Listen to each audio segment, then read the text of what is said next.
네, 안녕하세요.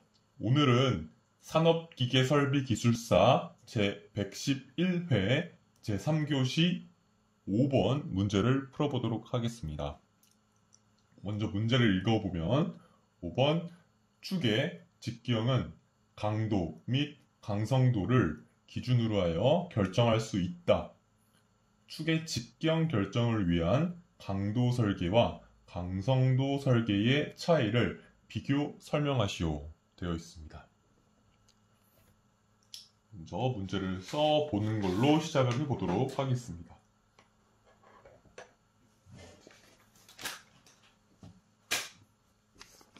여기에 산업기계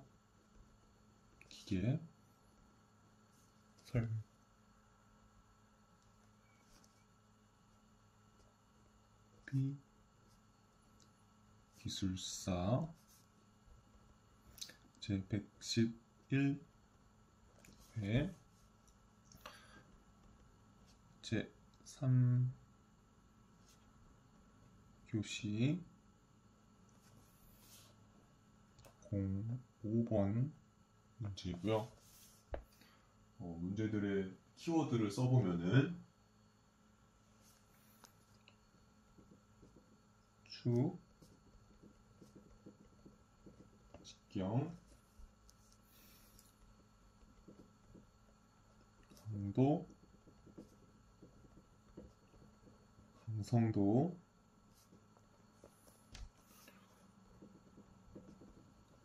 강도 설계,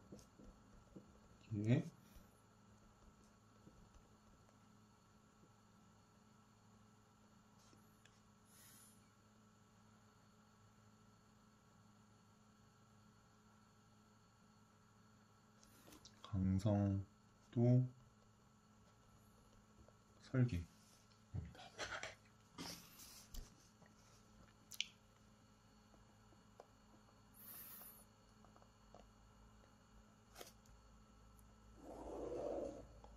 먼저 간단하게 짧게 설명을 해본다면 강도 설계라는 것은 이제 축에 걸리고 있는 그런 응력을 계산을 해서 축에 걸리고 있는 하중에 의한 응력을 계산해서 그 응력을 이제 여러 강도 있죠. 뭐 하단 강도, 뭐 극한 강도, 항복 강도, 또는 허용 응력 그런 거 이내로 설계하는 것이 강도 설계고요. 강성도 설계는 이제 축에 걸리고 있는 하중에 의해 이제 변형이 발생할 거 아니에요. 그럼 변형량을 어떤 기준이 되는 허용 변형량을 정해놓은 다음에 그 범위 이내로 변형을 하도록 그렇게 설계하는 방법을 의미합니다.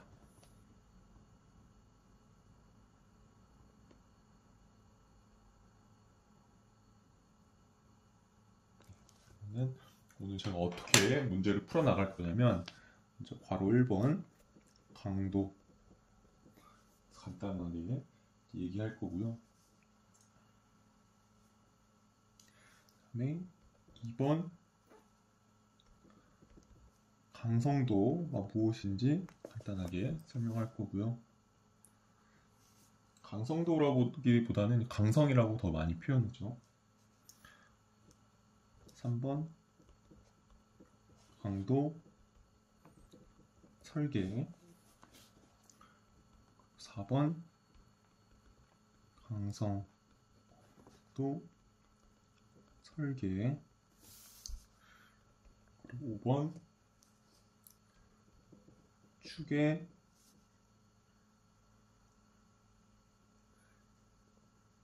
걸리는 하중들이 어떤 것들이 있는지 한번 살펴볼 거고요. 6번 축 강도 설계, 7번에 축 강성도 설계를 다루려고 합니다.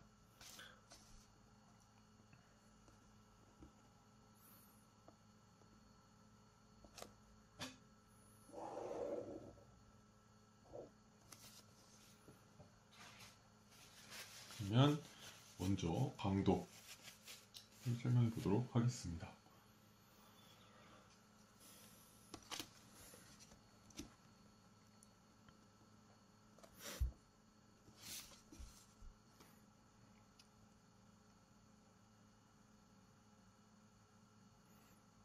여기 이쪽을 조금 나눠가지고 왼쪽 오른쪽 이렇게 사용하고자 합니다.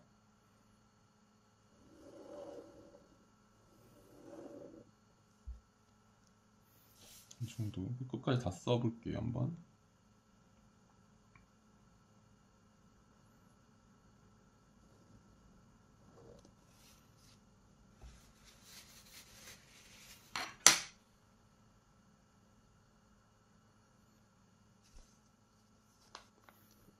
(1) 강도입니다. 강도는 재료가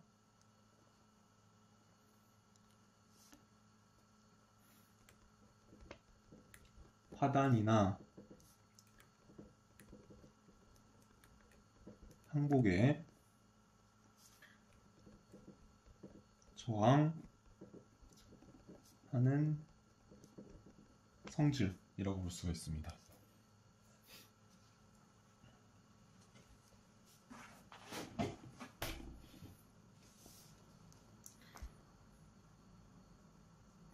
이 강도는 응력이랑 관련이 깊습니다. 강도는 이제 응력의 단위로 표현하기도 하고요. 응력을 가지고서 강도를 평가하기도 합니다. 그리고 그런 강도의 예로는 항복 강도, 그리고 파단 강도, 그리고 허용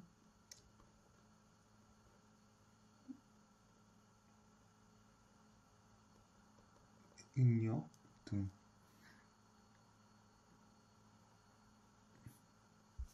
등이 있겠습니다. 극한 강도도 포함이 되죠.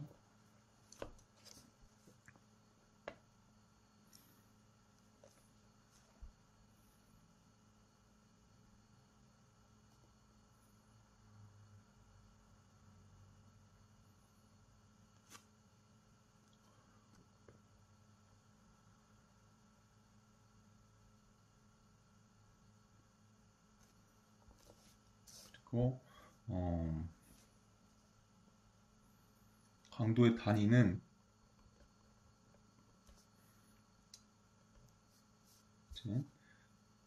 뉴턴 퍼 미터 제곱,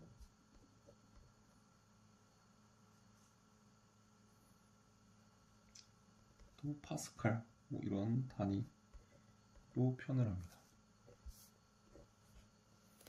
여기 강성도도 한번 이제 써볼게요.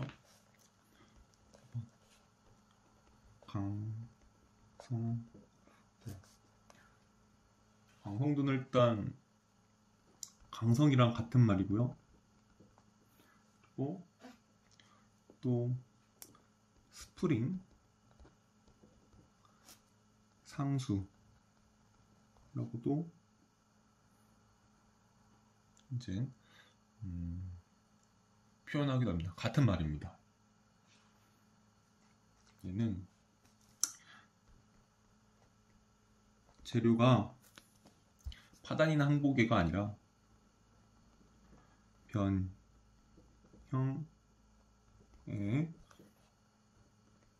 저항하는 성질입니다.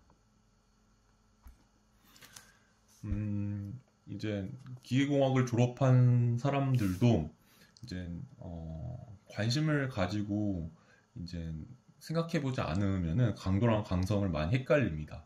정확하게 무엇을 의미하는지, 그냥 재료가 세다, 강하다, 그러면은 뭐 강도가 세고 강성이 세다 이렇게 보죠 주로.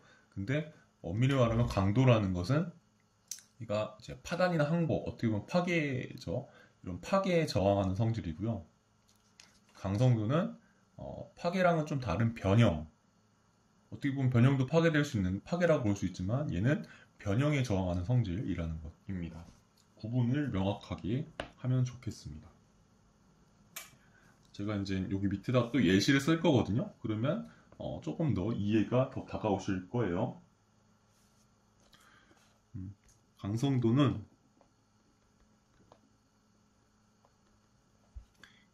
이제 말 그대로 변형과 관리가 깊습니다.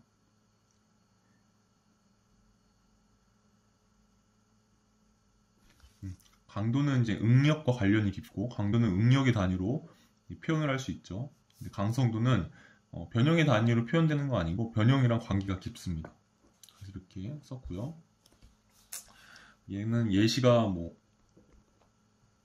허용, 변형량 등이 있습니다. 단위는 강성도는 얘는 이제 뉴턴 미터 또는 이제 뉴턴 미터 퍼 뭐 라디안. 라디안은 무차원수기 때문에 그냥 뉴턴 미터로만 표현이 될 수도 있고요. 또는 라디안 대신에 도로 표현이 된다면 뉴턴 미터 퍼 도가 됩니다. 예, 도는 각도의 도자입니다. 강성이 이제 이 스프링 상수 강성도 같은 말이라고 그랬죠. 얘는 이제 이렇게 보면 돼요. F는 K, X 또는 토크나 모멘트는 K, 세타 이런 거 보신 적 있죠? 이 X를 변형량 미터 단위, 세타를 변형량 각도 단위라고 했을 때 포스를 받으면 또는 모멘트나 토크를 받으면 이런 경우입니다. 그때 이제 이렇게 후크의 법칙을 표현할 수가 있습니다. 그러면 여기서 이 후크의 법칙에서 보면은 이제 이 의미를 볼 수가 있어요. 같은 포스가 걸렸을 때 K가 강성도, 강성 스프링 상수라고 했죠. 이 강도가 커요. 일정한 하중이 발생했을 때, 일정한 포스가 발생했을 때 강도가 커요. 강성도가 커요. 강성이 커요. 변형이 작아지겠죠. 그렇죠. 그렇기 때문에 강성이 크면 변형의 저항을 더 잘하겠죠. 여기 밑에 토크도 마찬가지입니다.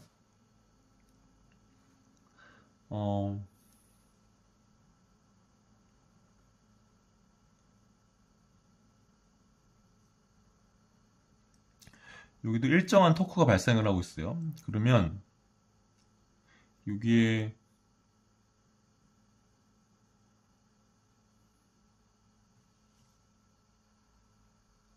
이제 스프링 상수 곱하기 변형량입니다. 일정한 토크가 발생하고 있는데 이 강성, 스프링 상수, 강성도가 커요. 그러면 변형각이 적어지겠죠.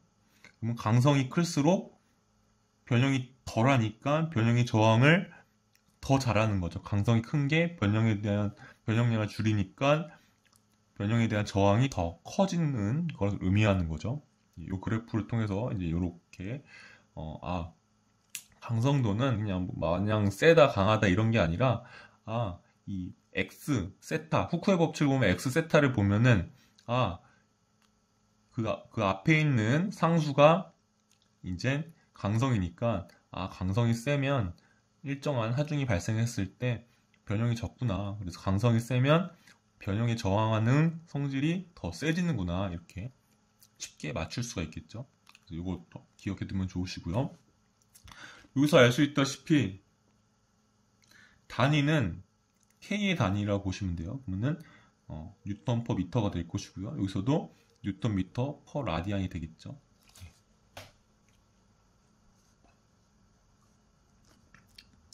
예를 한번 들어볼게요. 강도가 세다. 그러면 얘는 의미가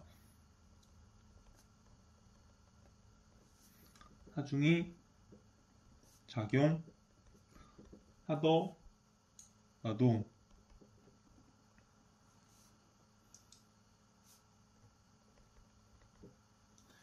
파단이나 항복이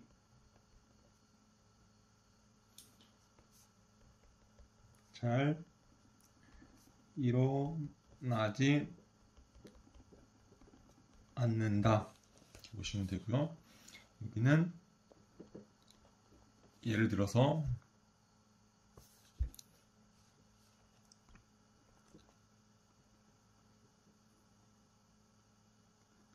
강성도가 세다. 는 하중이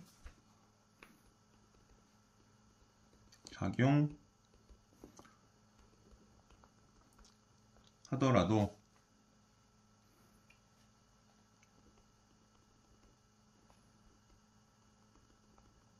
변형이 잘 일어나지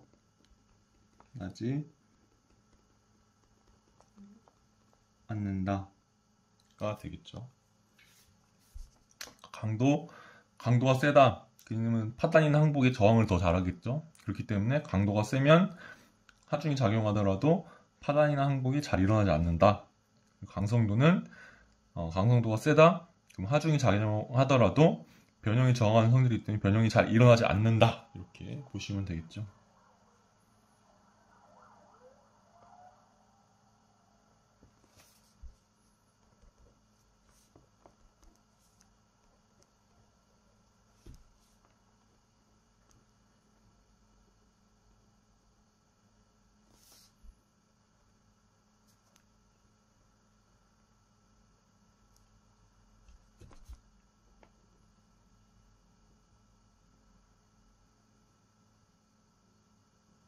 이로써 1번과 2번을 이제 비교하면서 진행해 보았습니다.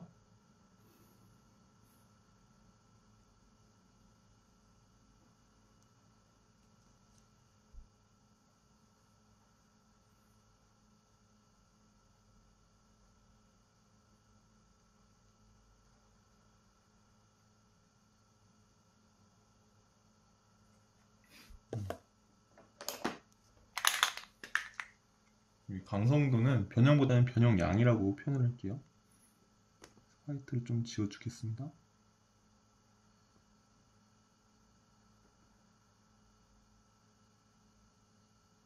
이따가 마르면 다시 써줄게요. 변형량으로 바꿔줄게요.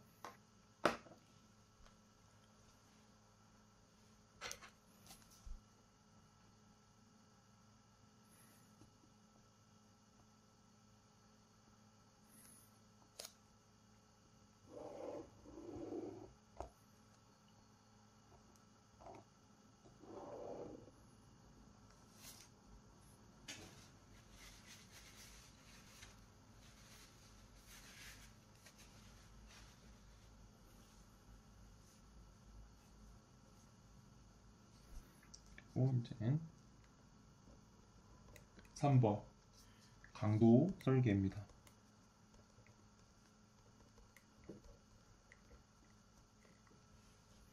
강도 설계고요.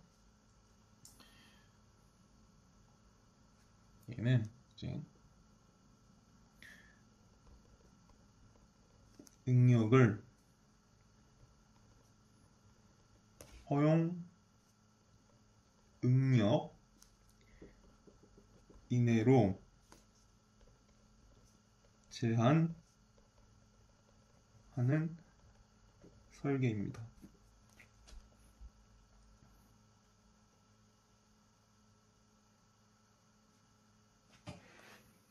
여기다가 강성도 설계도 마찬가지로 바로 써줄게요. 강성도 설계.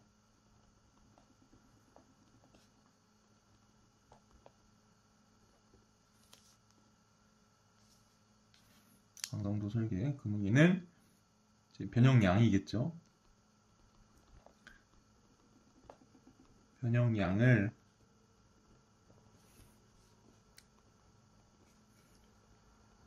허용 변형량 이내로 제한하는 설계입니다.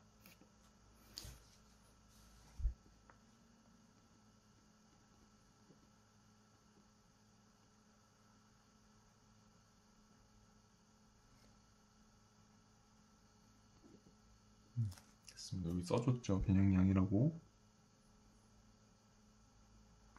그러니까 강성도는 이제 변형이랑 관계가 있죠. 변형량이랑 이제 관계가 깊다고 했어요. 그래서 변형량을 이제 허용 변형량 이내로 제한하는 설계입니다. 강성도라는 것이 변형에 저항하는 성질이기 때문에 강도라는 것은 이제 응력이랑 관계가 있다고 했죠. 그래서 응력을 이제 허용 응력, 허용 강도 이내로 제한하는 설계입니다. 왜냐면 이런 허용 응력이 파단이나 파단 강도나 항복 강도로부터 이제 안전율을 고려해서 이제 허용 응력이 결정이 되거든요. 그러면은 얘네들 이내로 제한을 한다면 이제 파단이나 항복에 저항하는 그런 설계가 되는 거겠죠. 예를 들어 보면 이제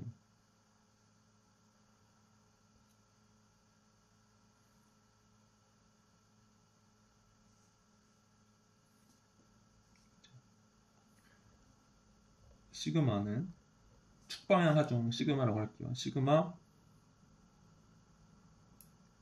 L이라고 할게요. 얘는 공식이 A분의 P죠.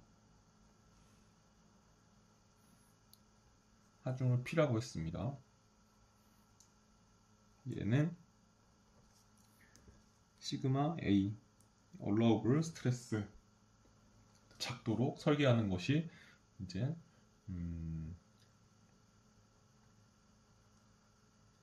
강도 설계 중에 하나가 될 거고요. 그 다음에 얘는 지금 어떻게 표현할까?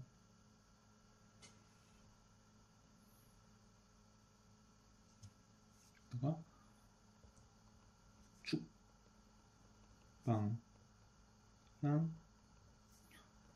포스 C라고 할게요.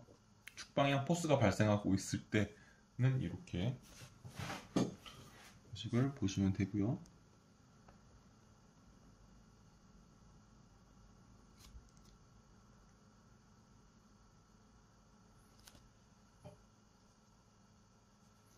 여기 P를 F로 바꿀게요.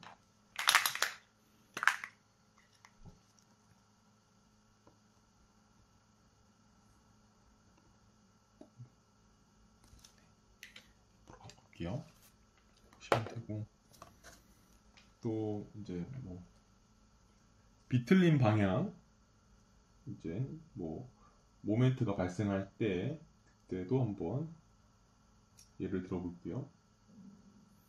걔는 이제 타우죠. 타우는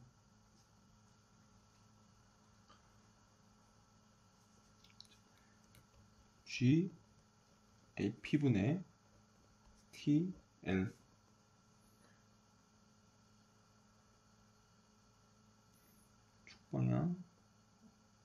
축방향 모멘트에 의한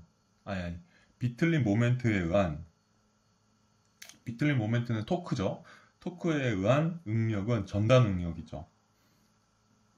그래서 비틀린 모멘트에 의한 전단 응력 구해보면 타우 토크 전단 응력 토크는 GIP분의 TL이 아니죠. 잘못했습니다. I분의 TC죠. 네, 지금 이거는 제가 변형각을 쓴 거고요. 화이트로 좀 지워주고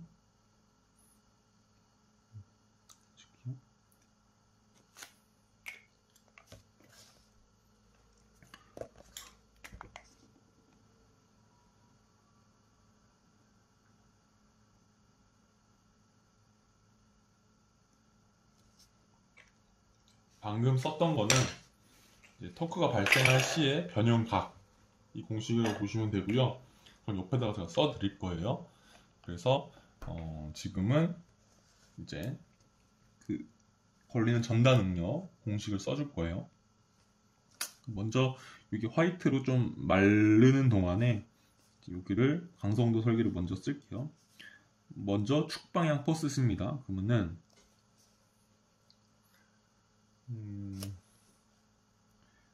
델타 L 그리고 축방향이니까 L 길이라고 할게요. 얘는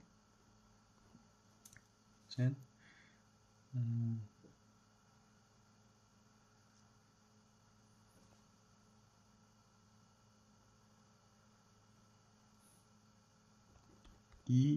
A, E는 탄성 계수죠. A는 면적이고요. 단면적. FL이 됩니다. 이 변형량이 어떤 허용 변형량 시그마 L 얼라우블 이내로 있어야 되는 것이 축방향 포스가 발생할 때의 강성도 설계입니다. 그래서 축방향 포스 C 되고요. 그는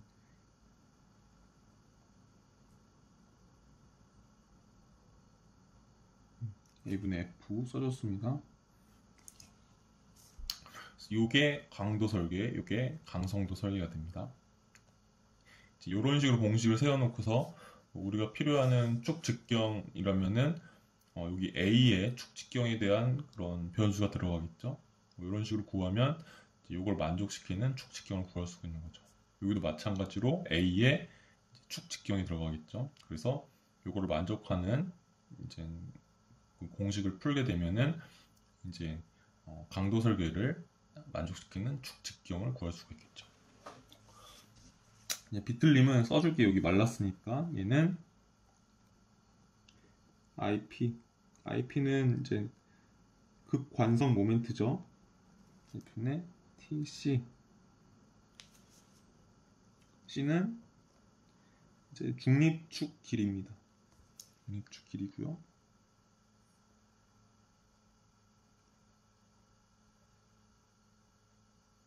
이렇게 공식이 되겠습니다.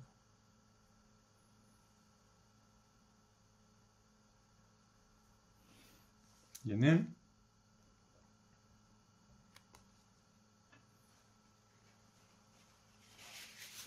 허용 응력, 그러니까 전단 응력에서의 허용 응력, 타워 얼라우블 작도로 이제 설계를 해야 되겠고, 얘는 비틀림 방향 모멘트 C입니다. 그럼 강성도 설계는 이제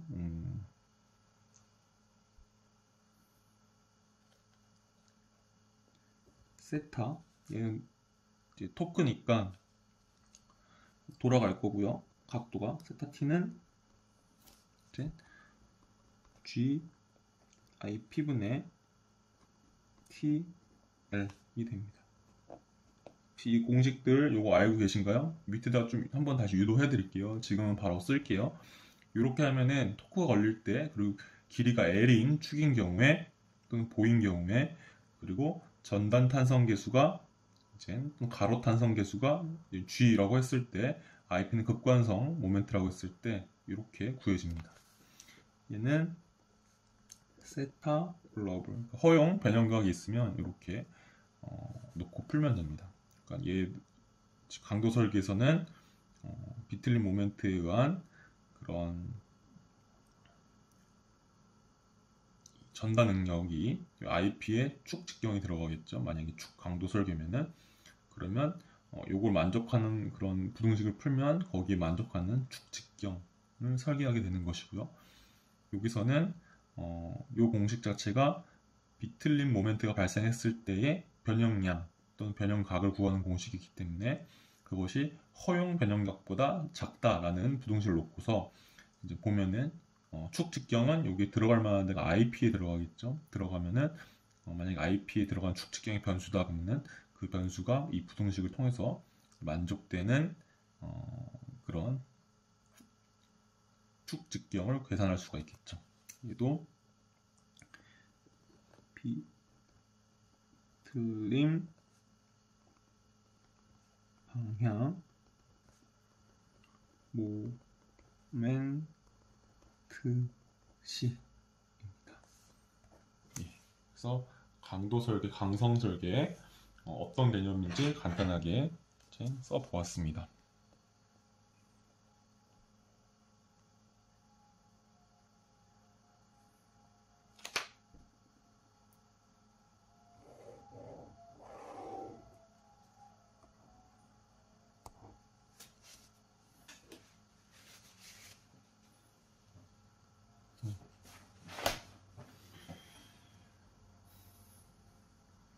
밑에는 참고로 요 2a분의 fl, GR분의 TL이 어떻게 이제 유도되는지 한번 써보려고 합니다.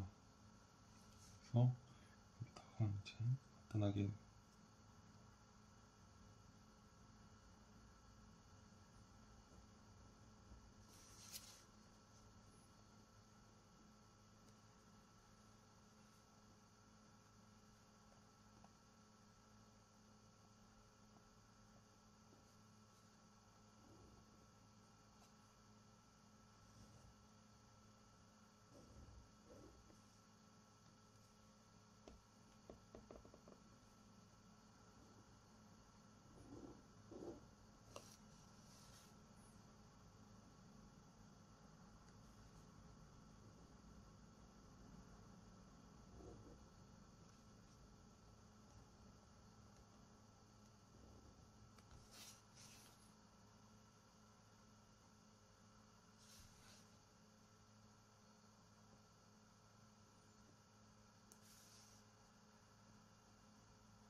이렇게 길이가 L인 축이 있습니다.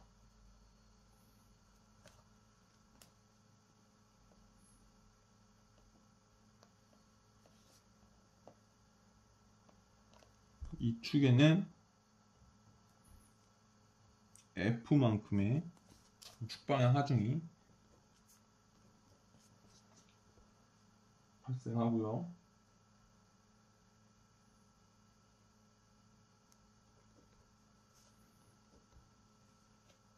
이 축에는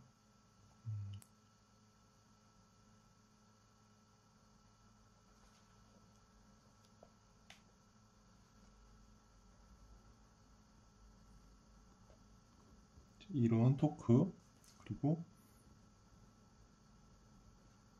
이런 토크 T가 발생하고 있다고 해볼게요.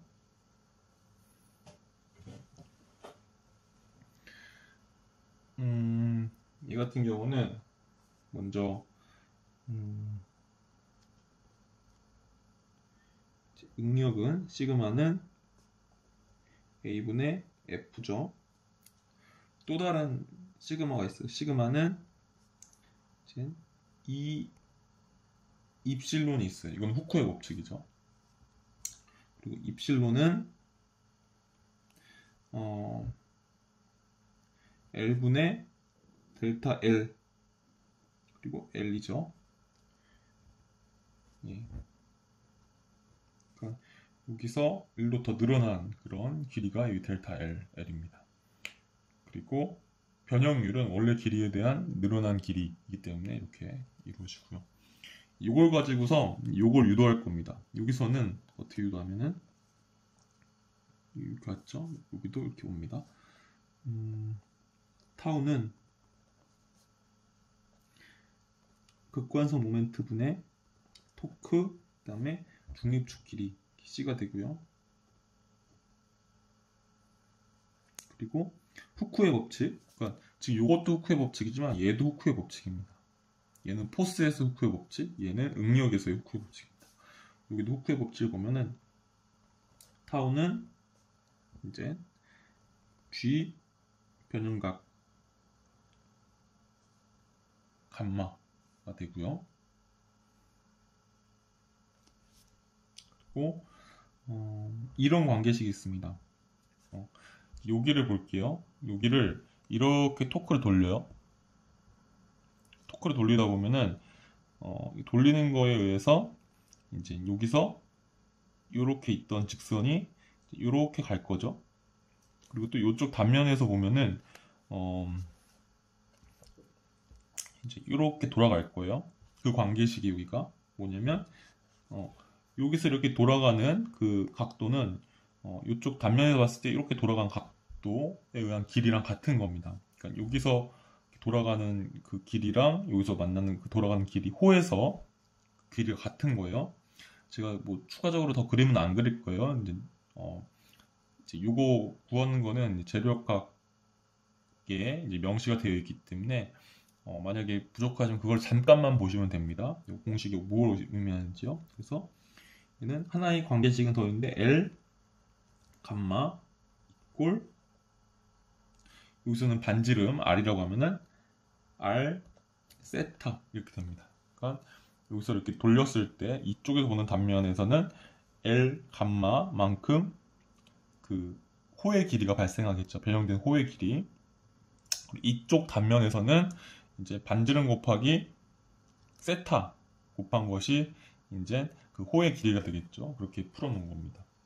이 세 개, 여기는 이 세 개를 가지고서 이제 풀게 됩니다. 볼게요.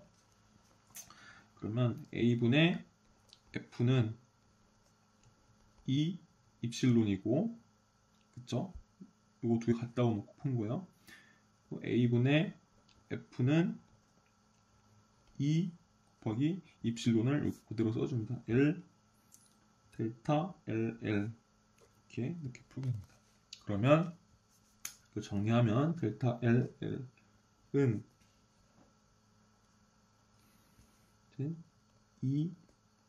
2A분의 FL이 되는 거죠.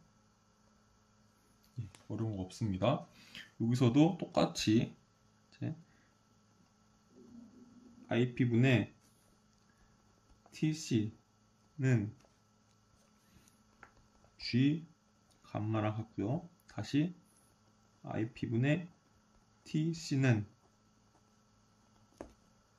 G 감마를 여기서 이렇게 풀어줍니다. 그러면은 L분의 R 세타가 되는 거고요. 여기서 이 반지름의 길이랑 중립축 길이는 같습니다. 이 공식들도 다 알고 계신 거죠. 이 공식들을 알고 있다라는 그 가정에서 이렇게 요거 공식들을 유도하는 거거든요. IP분의 TC, 이 C가 중립축 길이죠. 그러면 이 중립축 길이나 반지름, 축의 반지름 같기 때문에 얘가 결국 지워지고요. 그러면 결국 세타만 놔두고 이제 풀어본다면 세타는 세타 T죠. 토크에 한 거. 여기도 세타 T. 그러면 또 여기도 시그마 L 써줘야겠네요. L. 또 타우 토크. 타우 토크 써줬습니다. 그럼 세타 T는 GIP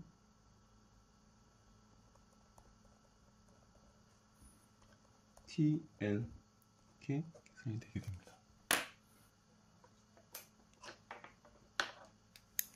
좀 살짝 같이 지워줄게요. 지워주는 게 표현하기 좋을 것 같아요.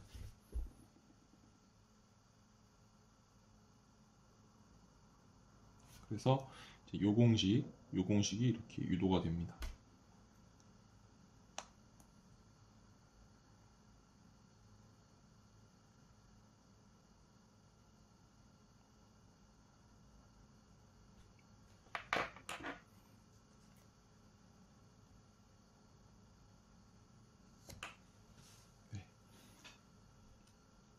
그래서 지금 4번까지 그리고 참고사항까지 다뤄보았고요.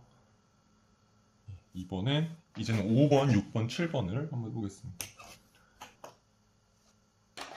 이제 5번 먼저 지금 축에 걸리는 하중을 예를 들어서 지금 축방향 포스, 비틀림 방향 모멘트 이렇게 두 가지만 다뤄봤어요. 근데 이제 이거는 강도 설계, 강성도 설계를 이제 간단하게 개념을 설명하기 위해서 이 두 가지만 이제 갖고 온 거고요.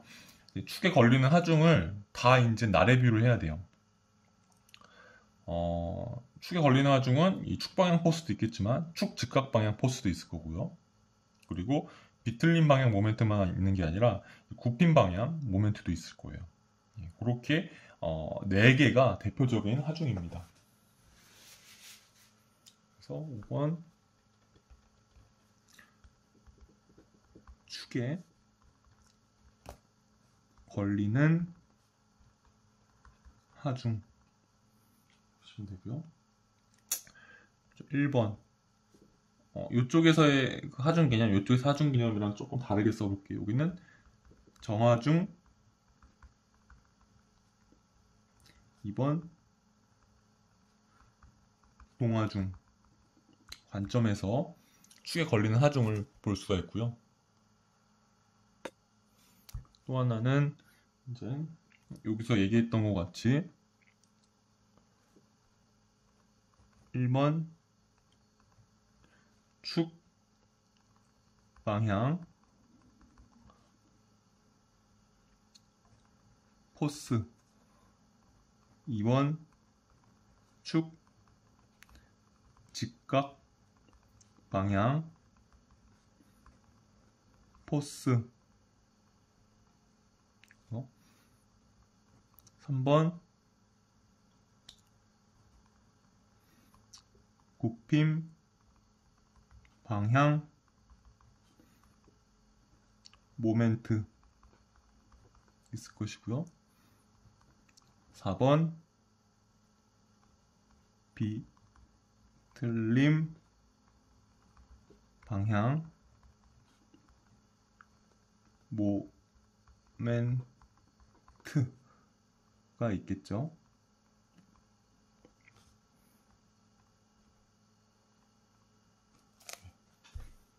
이렇게 이 정도의 하중이 있을 거예요.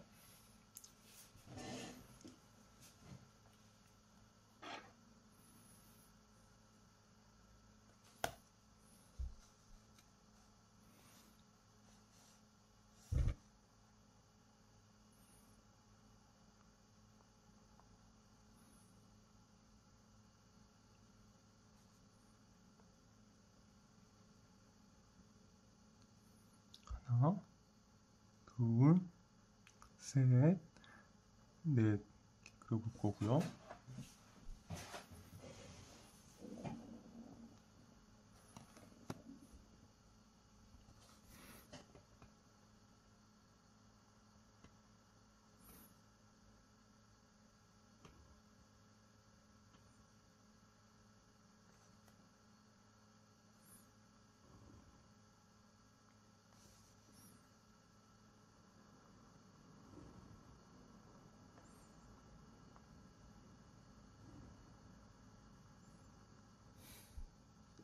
축을 그리고 있는 겁니다. 이 하중들을 이제 표현해 보려고 어떤 하중들이 걸리고 있구나 이렇게 예시를 들어드리려고.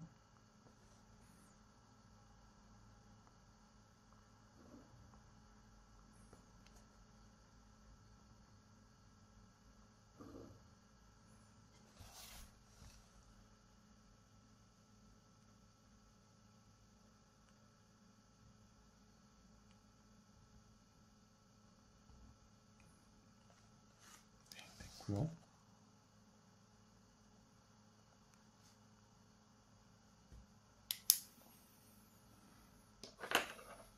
하중은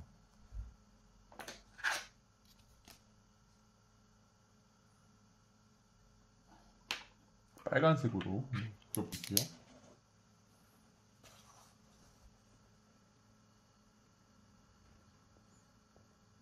축방향 하중. 자, 할 거고.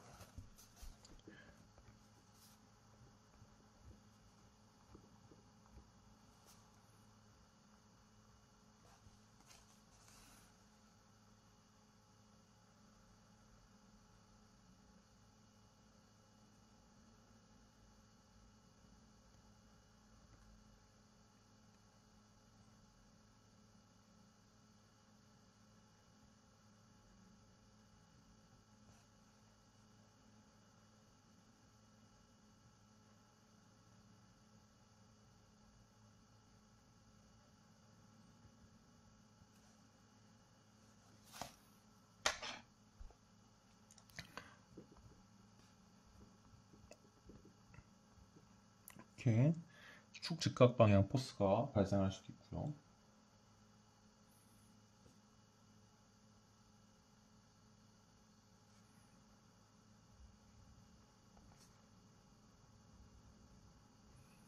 이거는 굽힌 방향 모멘트가 이렇게 발생할 수가 있고요.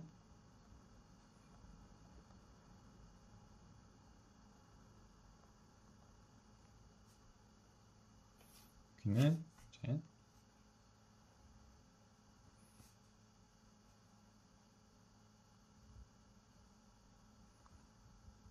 토크 비틀림 모멘트 이렇게 발생할 수 있습니다. 써볼게요. 여기 F 축방향 포스, 얘는 FS라고 표현하고요. 얘는 이제 모멘트, 굽힌 모멘트 할게요. 얘는 이제 토크 또는 비틀림 모멘트 이렇게 써볼게요.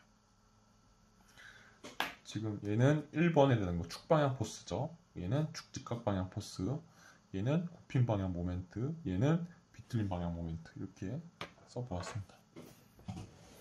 얘 같은 경우는 여기다 응력, 변형량 이렇게 쓸 겁니다.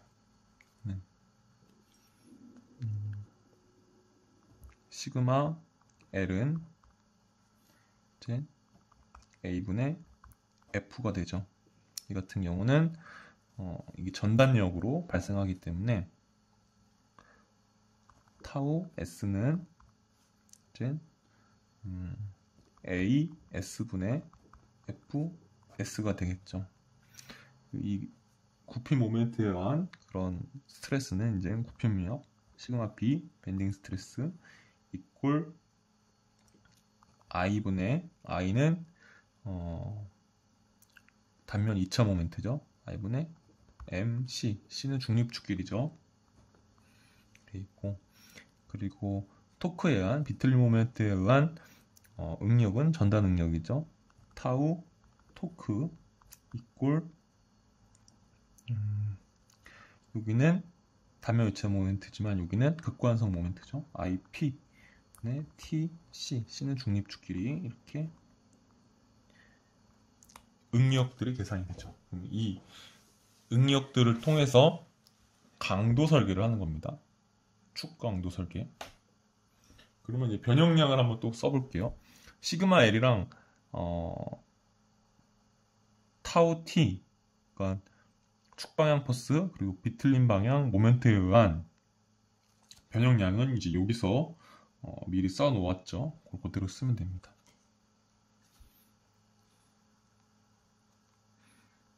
델타 L, L은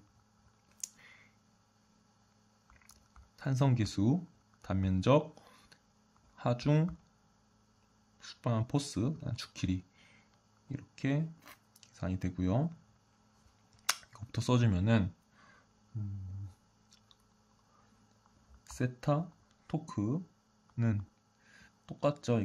여기가 탄성계수 대신에 전단 탄성계수, 그리고 여기는 단면적 대신에 극관성 모멘트, 그리고 여기는 축방향 포스 대신에 비틀림 방향 모멘트 T 토크죠. 그리고 축 길이 이렇게 하면은 변형량, 얘는 변형각이죠. 얘는 변형량, 변형 길이죠. 이렇게 구할 수가 있겠죠. 그 외에 얘네들은 사실 재료 역할이 잘 주어져 있지는 않은데 제가 간단하게 유도해 보니까 이렇게 표현할 수가 있을 것 같아요. 예, 지금 이 전단력이 발생했을 때에 이 축 지름을 이쪽 방향 길이를 축 지름이라고 할게요. 델타 ds라고 했을 때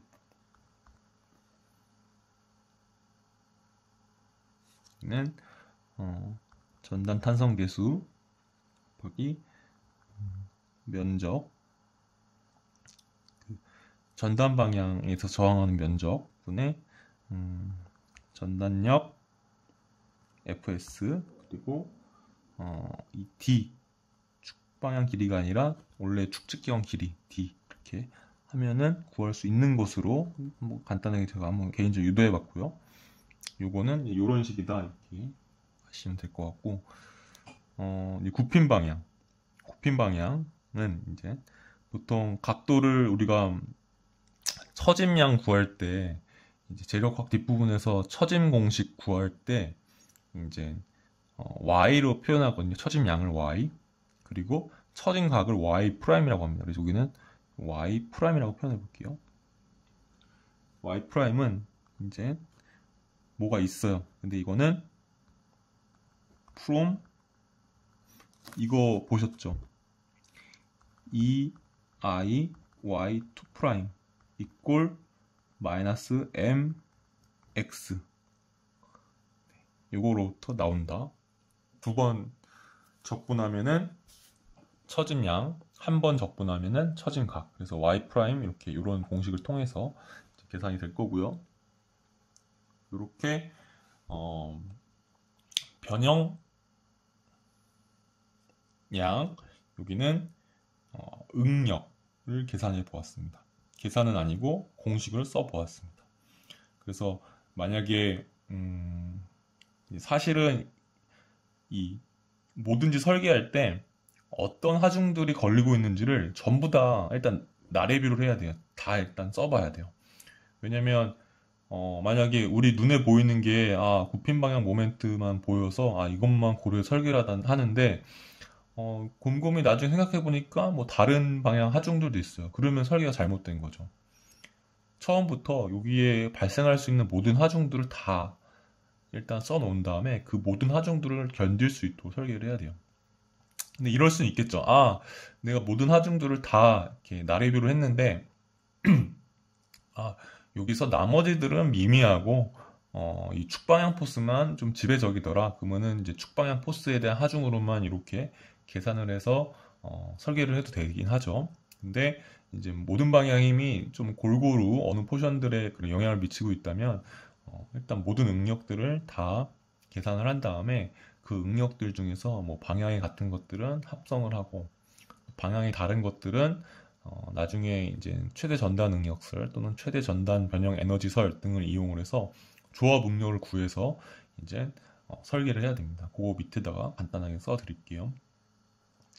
그래서 일단은 응력을 먼저 계산하는 것이 필요하기 때문에 공식을 썼고 또 강성도 관점에서는 이제 변형량을 구하는 것이 필요하기 때문에 변형량을 어떻게 구하는지 각각의 하중들에 대해서 간단히 써보았습니다. 여기서 여러분들 재력학을 보면서는 이 델타 L, 이거는 많이 보셨을 거예요. 또 세타 T도 많이 보셨을 거예요.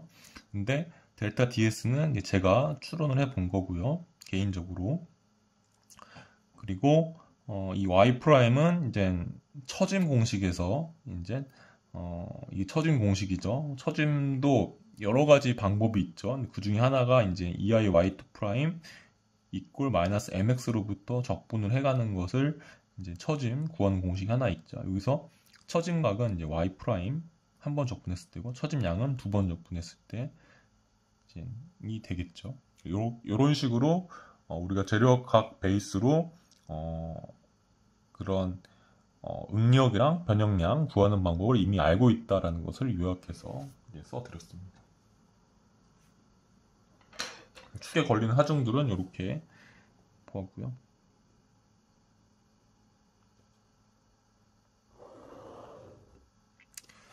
만약에 정하중, 동하중을 구분을 먼저 하고요. 정하중 관점에서 작용한 하중들 다 써주고요. 동하중 관점에서 작용한 하중들 다 써주고 그렇게 각각에서 발생하는 하중들에 대한 응력을 구하고 각각의 하중들에서 발생하는 이제 변형량을 구해서 이렇게 이 하나의 하중에 의해서는 이 정도 응력이 걸리는구나. 또 이 하나의 하중에 의해서는 이 정도의 변형량이 발생하는구나. 이렇게 일단은 다 각각의 하중에 대해서 응력, 변형량을 먼저 계산해 놓는 것이 이제 가장 첫 번째 스텝이 되겠죠.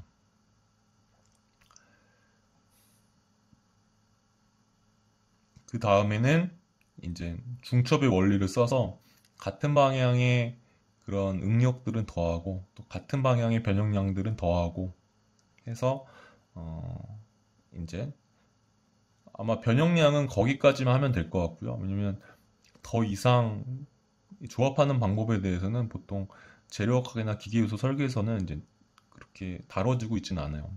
그래서 이제 각각의 하중들에 의한 그런 변형량을 구하고 만약에 방향이 같은 것들이 있으면 그런 것들을 더해서 이제 또는 가감해서 이제 최종적인 그런 변형량을 구해서 그런 각각의 방향에 따른 허용 변형량과 비교해서 그거를 만족시키는 쪽으로 설계를 하면 될 것 같고요. 근데 이제 응력에 관련한 거는 이제 조합 응력들이 기계요소 설계나 재료가게에 이미 방법론이 제시가 돼 있죠. 그래서 각각의 그런 하중들에 의한 응력을 구하고 그런 응력들 중에서 방향이 같은 것끼리 더하거나 가감을 하고 그 다음에 방향이 이제 다른 것들과는 이제 조합을 해야 되죠. 조합 응력. 그게 방법론이 뭐 최대 전단 응력설 또는 최대 전단 변형 에너지설 이렇게 있기 때문에 뭐 최대 전단 응력으로 조합을 하든가 아니면은 그런 최대 전단 변형 에너지설이 이제 본 미세스죠. 그래서 본 미세스 스트레스를 조합을 하든가 이렇게 해서 이제 설계에 이용을 하면 됩니다. 그것도 다음에 조금 간단하게 설명을 드릴게요. 여기도 이제 두 칸을 나눠서 이제 강도 설계, 강성도 설계 이렇게 나타내 볼게요.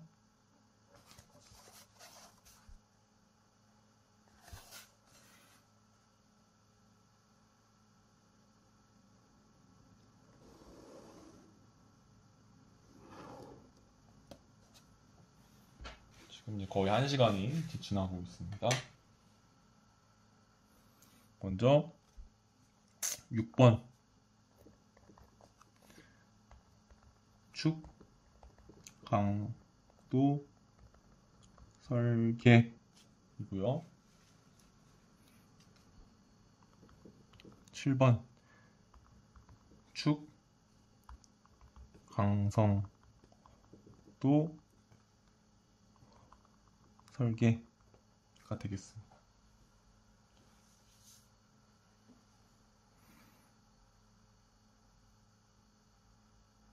여기서 강도 설계, 강도 설계, 강성도 설계, 강성도 설계 이렇게 보시면 될 것 같아요. 그리고 축 강도 설계는 사실 이제 파괴 관점입니다. 파괴 관점이고요. 쭉 강성도 설계는 이제 간섭 관점입니다. 그러면 강도가 뭐 파단 강도, 항복 강도 넘어서면은 재료가 파단돼 버릴 것이고 또는 재료가 항복될 것이잖아요. 기능을 못 하겠죠. 그래서 파괴 관점이 축 강도 설계고요. 축 강성도 설계는 파괴는 되지 않지만 변형량이 커져요. 그럼 일단은 파괴는 안 되니까 오케이. 근데 모든 기계들은 이제 하나의 부품만 있는 게 아니라 서로의 부품들이 유기적으로 연결이 되어 있기 때문에 그런 각각의 그런 부품들이 이제 공간이 존재해요. 근데 얘가 변형량이 커져 버리면은 남의 다른 부품들의 그런 공간을 침범할 수가 있겠죠. 그러면은 기계가 원활히 작동되지 않겠죠. 그래서 축 강성도 설계는 변형량을 제한하는 거죠. 근데 왜 제한하느냐? 서로 간섭을 피하기 위해서입니다. 간섭 관점입니다. 얘는.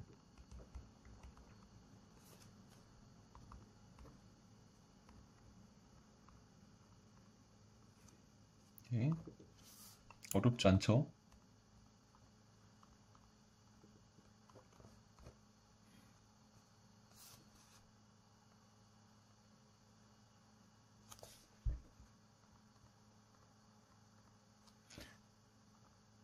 그래서 강도 설계는 이제 파괴 관점, 강성도 설계, 강성 설계는 이제 간섭 관점. 해서 우리가 하게 되는 겁니다.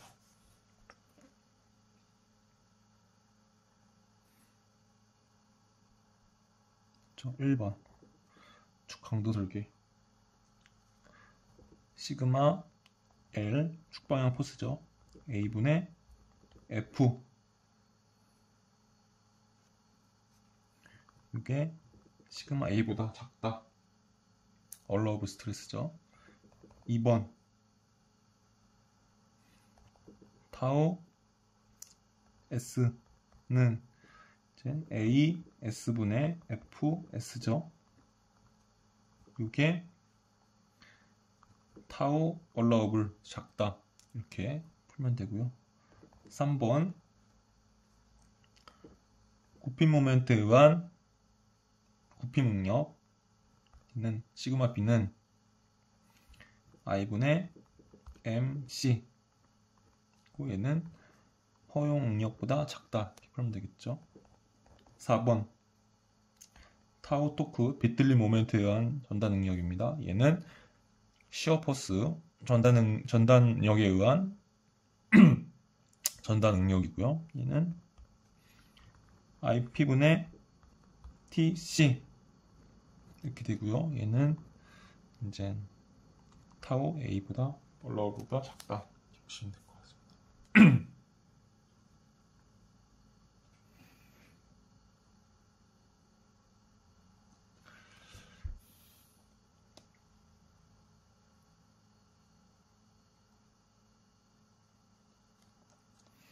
얘네들이 이제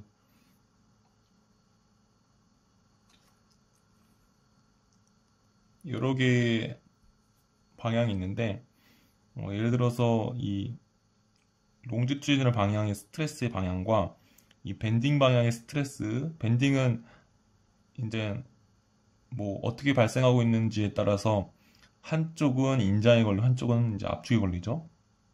그럼 인장 부분 쪽은 얘네들이 방에 같기 때문에 더해주면 하나의 응력으로 표현이 가능해요. 근데 이제 여기서 압축부 쪽은 이제 이쪽 이 축방향 하중도 일단 인장이라고 가정을 할게요. 그럼 여기서 인장 부분과는 이제 더하면 되고 압축 부분과는 이제 빼면 되겠죠. 그러면은 인장 부분에 대해서는 합당히 그 응력이 더 커질 것이고요. 압축 부분에 대해서는 하중이 더 작아지겠죠. 응력이 더 작아지겠죠. 그리고 이 전단력에 의한 그런 전단 응력, 그 비틀림 모멘트에 의한 전단 응력은 방향이 같을 수도 있고 또 반대일 수도 있고 같으면은 더하면 되고 반대면 빼면 되죠. 그런 식으로 이렇게 각각의 하중들을 계산을 한 다음에는 방향이 같은 것들은 일단 묶습니다. 그런 것이 필요합니다. 밑에 그 순차적으로 그 순서를 써 드릴게요. 그래서 일단 하중들을 다 써준 다음에 같은 방향 하중끼리 더해준 다음에 그 다음에 이제 5번 조합 응력. 만약에 이 4개의 하중들이 다 발생하지 않고 하나만 발생한다 그러면 그걸로 끝나는 겁니다. 근데 2개 이상이 발생하면은 만약에 방향이 같아서 하면은 그냥 방향이 같은 걸로만 더하면 끝나면 되고 방향이 다른 것들끼리 있으면은 이제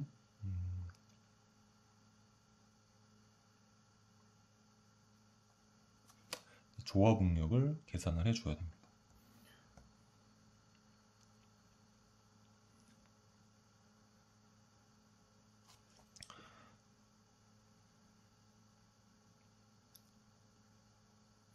지금 여기서 축 직각 방향 포스를 저는 전단력으로 표현했는데 이제 뭐 이렇게 발생할 수도 있겠죠.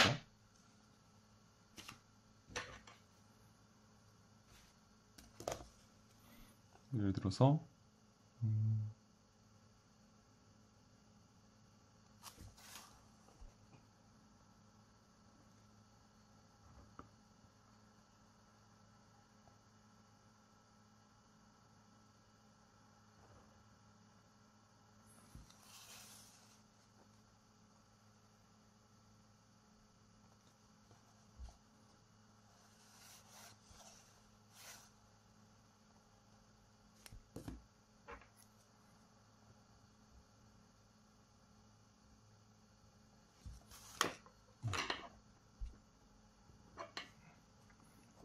하중이 이제 이런 식으로 발생을 할 수도 있겠죠.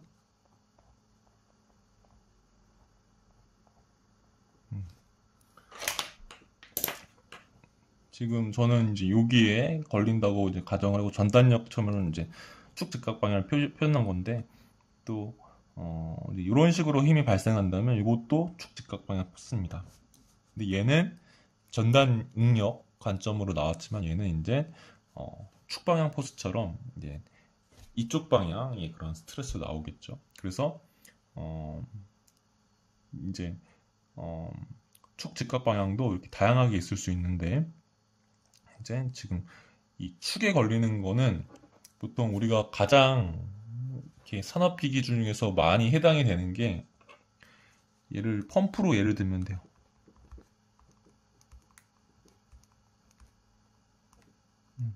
펌프로 예를 들면은 사실 축방향 포스는 펌프는 이제 없어요. 만약에 열응력이 있으면 그게 축방향 포스일 텐데 온도가 그렇게 높지 않고 또 이제 플렉서블 그런 조인트 형식으로 커플링끼리 연결이 되어 있으면은 이제 뭐 축방향 포스는 거의 발생 안 한다고 보면 되고요.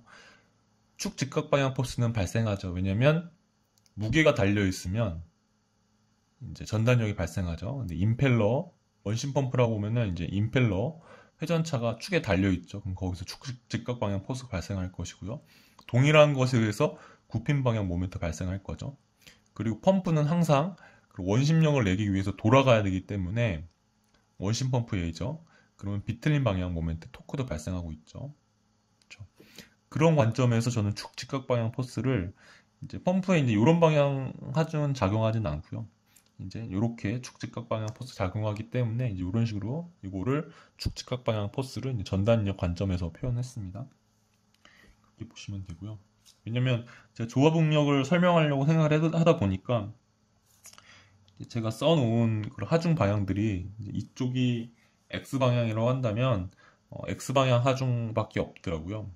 그리고 요거는 이제 타우 방향이죠. 그래서 시그마 X 그리고 타우 XY만 쓸까 좀 이상하니까 이 방향이 다른 하중들은 시그마 Y도 있다. 타우 X, Y 이렇게 세 가지 정도의 방향의 하중이 있을 것이다. 얘네들을 이제 요 방향들로 묶어주고 이거를 가지고서 합성을 하는 거거든요. 조합을 하는 거거든요. 그래서 요것도 한번 이런 요런 하중들만 이런 하중들이 있다. 요런 하중들이 이제 시그마 Y가 될 것이다. 요런 하중들은 시그마 X가 될 것이다. 요런 하중들은 타우 XY가 될 것이다. 요런 하중들을 시그마 X가 될 것이다. 요런 하중들을 타우 XY가 될 것이다. 요런 하중들은 이제 시그마 Y가 되는 거죠. 이것도 지금 평면 응력 관점에서 지금 결국 다 얘기하고 있는 거예요. 3차원까지는 가진 않고요. 평면 응력 관점. 에서 보고 있습니다. 그래서 이렇게 3개 정도 나올 것이고 이 3개가 나오면 조합을 해야 됩니다. 조합하는 방법은 A 최대 주응력설 B 최대 전단 응력설 C 최대 전단 변형 에너지설 이렇게 있습니다. 최대 주응력설을 통해서는 이제 조합 응력이 최대 주응력으로 나오는 것이고요. 최대 전단 응력설 관점에서는 이 조합 응력이 최대 전단 응력으로 나오는 것이고요. 최대 전단 변형 에너지설에서는 조합 응력이 본미세스 응력, 본미세스 스트레스로 나오게 됩니다. 이건 각각에 대해서는 나중에 또 기회가 있으면 한번 설명을 할게요. 최대 주응력과 최대 전단 응력은 이제 모어원을 이용을 하면 참 쉽게 구하죠. 공식을 외우지 않더라도 모어원만 알고 있으면은 이제 바로바로 그림을 그려서 계산이 가능하죠. 조합을 하면 되고, 그다음 6번은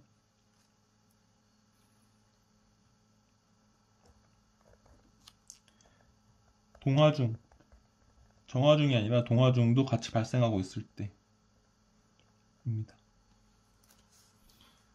그때는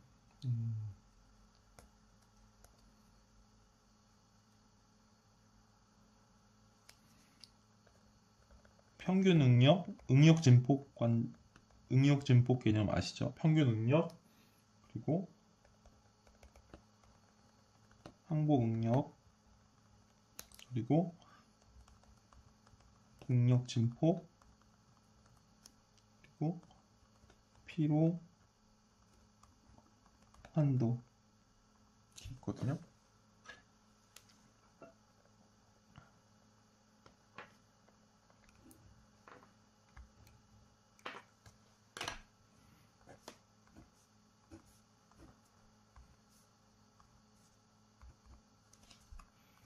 (1보다) 작게끔 설계를 해야 됩니다.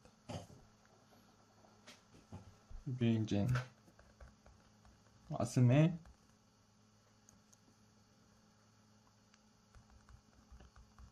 타원 파손 기준식이라고 그런 기계요소 설계 교재에는 되어 있더라고요. 근데 실제로 아스메 코드에 이제 이런 공식이 어디에 녹아 있는지는 아직 저는 살펴보지 못했어요. 근데 여기 기계재료 설계 이런 교재들을 보면 이제 이렇게 아스메 타원 파손 기준식이라는 용어가 많이 나옵니다. 지금 제가 여기다가 6번까지 이제 강도 설계 관점에서 이렇게 쭉 각각의 응력, 조합 응력을 구하는 이유는 서로 방향이 다른 응력들을 조합하기 위해서 이제 있다는 것이고, 동화중은 이제 우리가 정화중만 보통 설계를 하는데 동화중도 설계를 할 때 그러면 어떻게 정화중과 동화중을 동시에 이제 평가하느냐 관점에서 이제 이렇게 공식을 써 드린 거고요. 지금 이 공식은 뭐 a제곱분의 x제곱 플러스 b제곱분의 y제곱은 1, 이게 타원 방정식이거든요. 그리고 그거랑 유사하기 때문에 이제 이렇게 타원 파손 기준식이라고 부르는 겁니다. 일단 이렇게 쭉 나레비를 했는데 이게 순서가 중요해요. 어떻게 순서가 중요하냐면 순서를 좀 써드릴게요.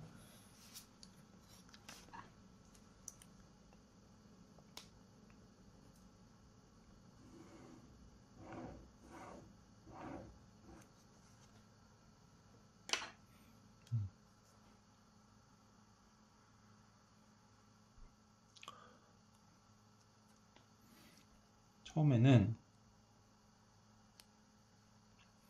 일단 이런 하중들을 분류하기 전에 정하중, 동하중,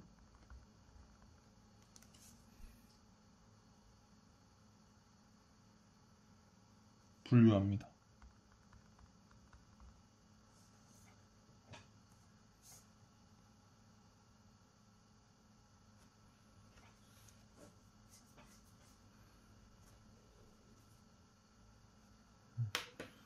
여기를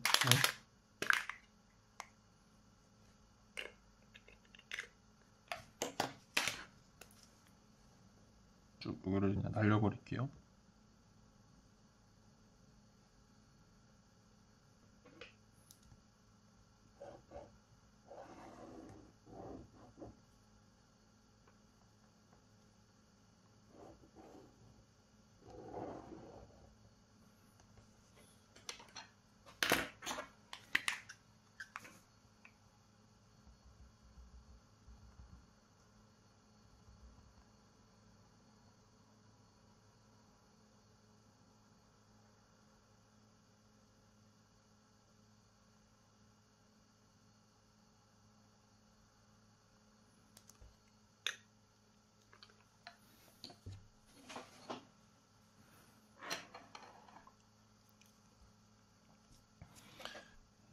이거 조금 마른 다음에 이거 순서를 써드릴게요.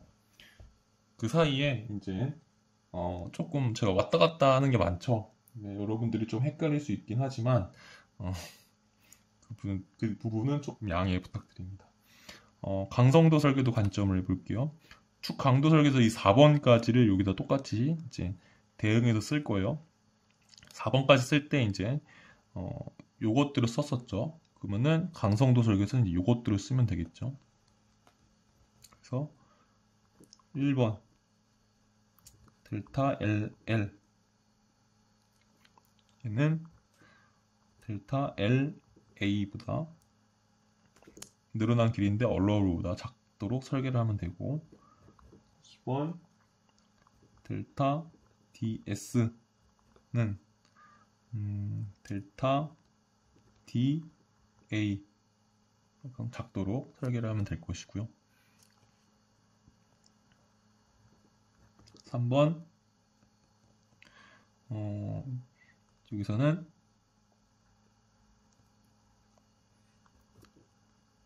YP라고 할게요. 여기를 YB 프라임은 Y 프라임 allowable 작도록 설계를 하면 될 것이고요. 4번은 세타 T는 세타 allowable 작도록 설계를 하면 됩니다. 얘네들은 사실은 이제 허용 변형량이 주어질 거거든요. 뭐 길이 방향으로 허용 변형량, 그리고 또는 굽힘 방향으로 허용 변형각 또는 처짐량 이런 거 제시할 수도 있고요. 또 비틀림 방향으로 허용 변형각 이런 것들이 주어질 거예요. 얘네들은 방향이 같은 것들끼리만 이제 합해주거나 빼주면 되고요. 그거를 이제 비교해주면 될 것 같아요. 얘네들은 조합을 하는 것까지는 이제 그렇게 방법론을 제시하고 있지는 않습니다. 얘네들은 이제 합해서 또는 같은 방향 길이 빼서 이렇게 그거를 이제 허용 변형량 또는 허용 변형각과 비교를 하면 되고요.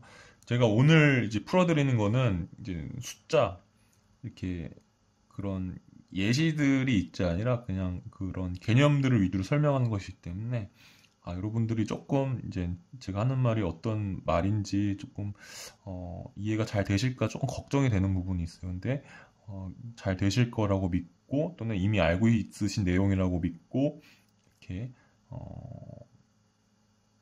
그렇게 오늘 해 보았습니다. 그리고 나머지 부분들도 그렇게 생각을 하고서 진행하도록 할게요.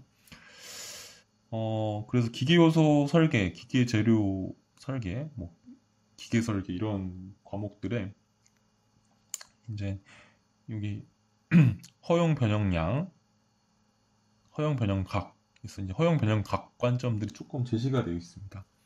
그래서 y 프라임 b는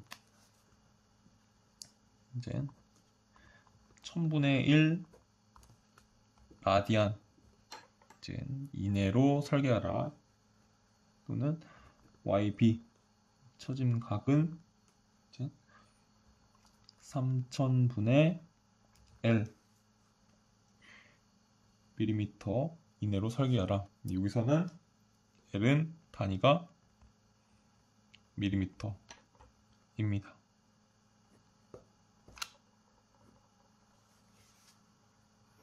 그리고 세타 T는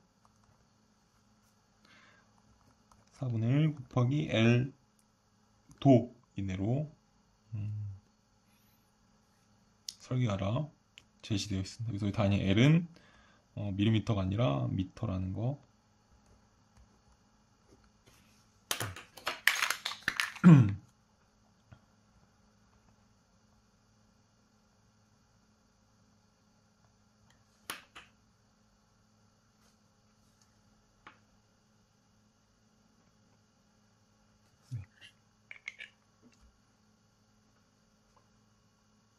이렇게 세 가지 정도 이렇게 제시가 되어 있습니다.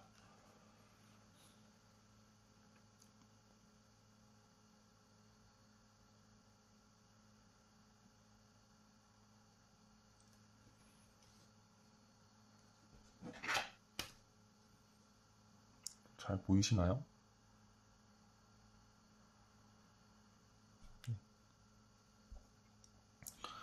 그래서 여기다가 이 축 강도 설계 관점에서 이제 여러분들이 이제 막 이제 어떤 걸 먼저 해야 될지 이제 조금 이제 혼란스러울 수가 있잖아요. 그래서 그거를 조금 정리해 주려고요. 강도 설계 관점에서 써드린 겁니다.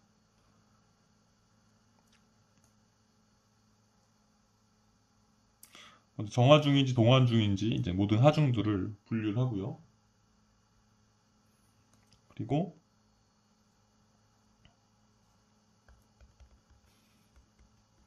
정하중, 동하중,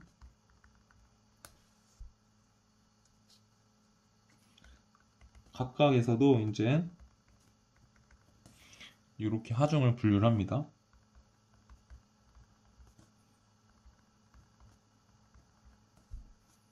및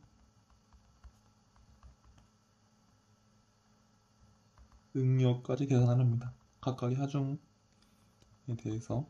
그러면 여기까지 했을 때 정하중 요거 하중, 동하중 요거 하중 이렇게 분류가 되겠죠. 그럼 거기서 각각의 하중에 대한 응력을 계산합니다. 응력 계산. 또 동하중에서도 응력 계산. 그러면 정하중, 하중들, 응력들 이렇게 쭉 있고 동하중, 하중들, 응력들 쭉 있을 거예요.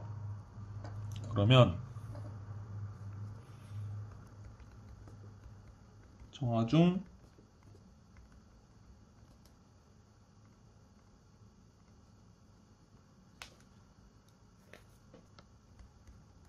동하중, 각각에서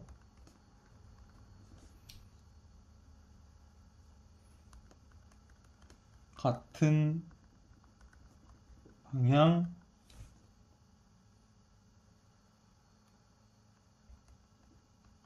응력, 여기는 합성이라고 표현할게요. 더하고 뺀다, 합성.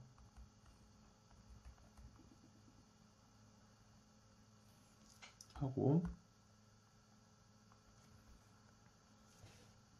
그러면 이제 정하중, 동하중에서 각각 하중들이 있고 각각 응력들이 있었는데 동하중에서 각각 하중들이 있고 거기에 따른 응력들이 있는데 그 중에서 같은 방향끼리 묶습니다. 더하고 빼고 합니다. 그러면은 조금 이제 응력들이 숫자가 줄어들어 있겠죠. 응력들 개수가 줄어들어 있겠죠. 거기서 정하중, 동하중, 각각에서 이제 어떤 응력설 하나를 정해서 파괴 이론 하나를 정해서 거기에 해당되는 조합 응력 계산합니다.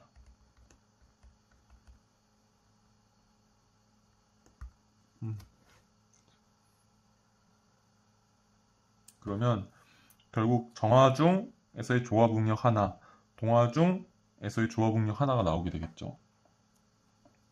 그러면 그걸 가지고서 타원, 파손, 기준식에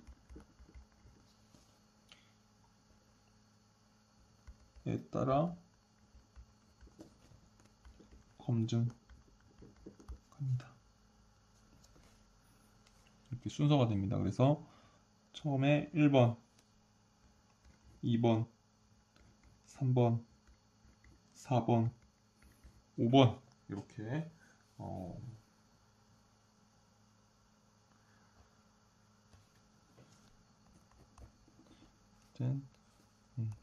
강도 설계 순서 이렇게 한번 써보았습니다. 는 이제 유도했죠.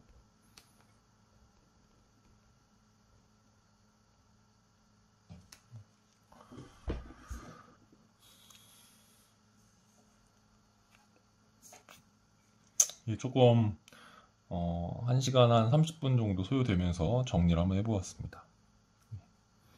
그러니까 여기 축 강도 설계에서는 우리가 조업 응력까지 계산하는 것들이 이제 방법론이 제시가 되어 있죠. 그리고 또 동하중, 정하중 구분하는 경우는 이렇게 그 둘을 같이 이제 검증하는 그런 방법론과 제시가 되어 있습니다. 그래서 축 강도 설계는 1번, 2번, 3번까지 했죠. 그 다음에 4번, 5번도 이제 할 수가 있고요. 축 강성도 설계는 이제 여기서 한 3번 정도까지만 이제 한다고 보시면 됩니다. 이렇게 각각의 그런 하중 분류를 하고 거기에 따른 변형량을 계산을 하고 그 다음에 같은 방향 변형량은 이제 합성을 하고 그 다음에 그걸 가지고서 이제 허용 방향, 아니 허용 변형량, 허용 변형각이랑 비교를 할 수가 있겠죠. 이렇게 조합 응력 또는 이제 타원 파손 기준시 이런 것들은 그렇게 제시가 되어 있지는 않습니다. 할 수는 있을 것 같아요. 이제 여기서의 원리를 유사하게 적용을 해서 이제 할 수는 있을 것 같습니다. 또는 이제 조합 응력을 계산한 다음에 그 응력에 따른 이제 뭐 변형량을 계산하든가 해서 그렇게 해서 접근을 할 수 있을 것 같습니다. 하지만 너무 깊이까지는 들어갈 필요 없고 여기까지만 들어가면 될 것 같습니다. 물론 설계를 직접 하시는 분들은 이제 훨씬 더 깊숙이 들어가셔야 되고 그래야지 이제 이런 해석 프로그램들이 어떻게 돌아가는지 좀 더 이해를 잘 할 수 있으실 거기 때문에 그런 것들이 당연히 필요하겠죠. 오늘 그러면 내용을 한번 정리해 보고 이렇게 마무리 짓도록 하겠습니다. 오늘 이제 산업기계설비기술사 제111회 제3교시 05번 문제를 다뤄보았습니다. 키워드들은 축, 그리고 직경, 강도, 강성도, 강도 설계, 강성도 설계 이렇게 키워드들이 되고요.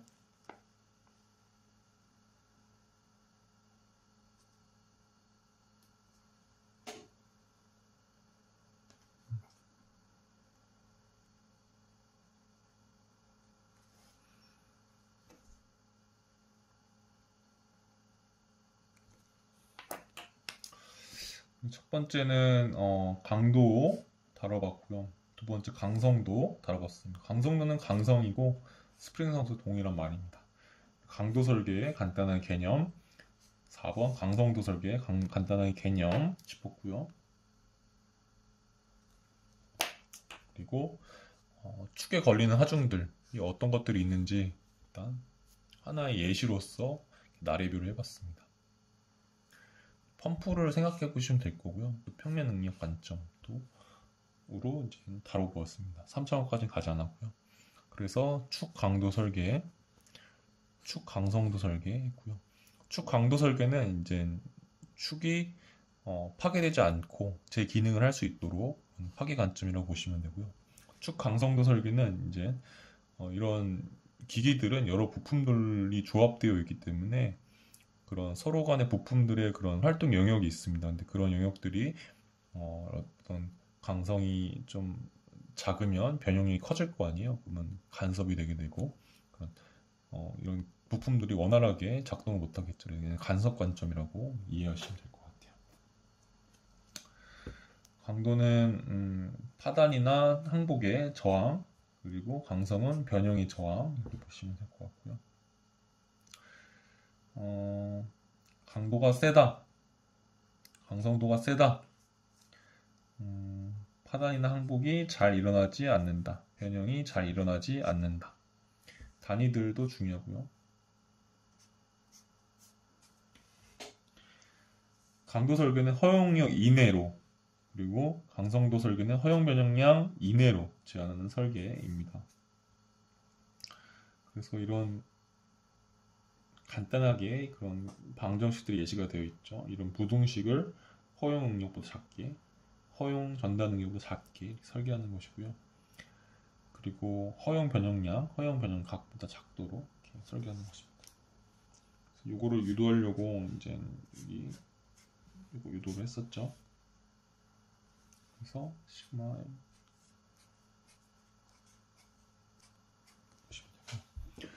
축에 걸리는 하중, 이제 정하중, 동하중 이렇게 있고, 또 이제 방향별로 보면 축방향, 축직각 방향, 포스죠. 굽힌 방향 모멘트, 비틀린 방향 모멘트. 이렇게 원심 펌프를 생각하면 좀 더 쉬울 거예요. 근데 원심 펌프는 요거 축방향 포스는 잘 발생하진 않죠. 강도 설계는 이제 여기 1번, 2번, 3번, 4번, 1번, 2번, 3번, 4번 여기서 이제 구한 것들이 각각 허용 응력 이내, 허용 변경량 이내로 하면 되고, 근데 이제 이런 하중들이 한두 개 하중, 하나 하중, 이 중에서 하나 하중이 지배적이다. 나머지는 미미하다 그러면은 미미한 하중들은 이제 제외하고 무시하고 지배적인 것만 이제 검토를 하면 되죠. 근데 실제로는 이제 여러 하중들이 이제 뭐 비슷한 비율은 아니더라도 어느 정도 영향을 끼치는 비율들로 있기 때문에 이렇게 각각으로만 계산을 하면 안 되고 강도 설계 관점에서는 이제 같은 방향끼리는 일단 먼저 더해주고 그 다음에 이제 같은 방향끼리는 이제 더해주고 그 다음에 조합 응력을 계산을 하고 그 다음에 그게 동하중까지 있으면은 이 타원 파선 기준식으로 하고 동하중이 없으면 이 조합 응력이 이제 각각의 조합 응력에 따른 허용 응력 또는 기준이 되는 그런 강도가 있을 거예요. 그 강도 이내로 설계를 하면 됩니다. 근데 이제 강성도 설계 관점에서는 이제 각각의 하중들에 의해서 발생하는 변형량들 그리고 같은 방향의 하중, 같은 방향의 변형량까지만 더해주고 그것을 허용 변형량 또는 허용 변형각과 비교를 하면 될 것 같고요. 뭐 조합까지는 가지는 않습니다. 조합을 가는 방법론이 이제 뭐 제시가 되어 있지는 않습니다. 일단 기본적인 교재에는 기초적인 교재에는요. 그래서 여기는 이제 이렇게까지만 하면 될 것 같고 강도 설계는 이제 조합 응력 그리고 동하중일 경우에 또 동하중 관점에서도 한 번 더 고려를 해야 된다는 점까지 오늘 하면 될 것 같습니다. 순서. 네, 그러면은 여기까지 이제 장시간 들어주셔서 감사하고요. 예, 고생하셨습니다.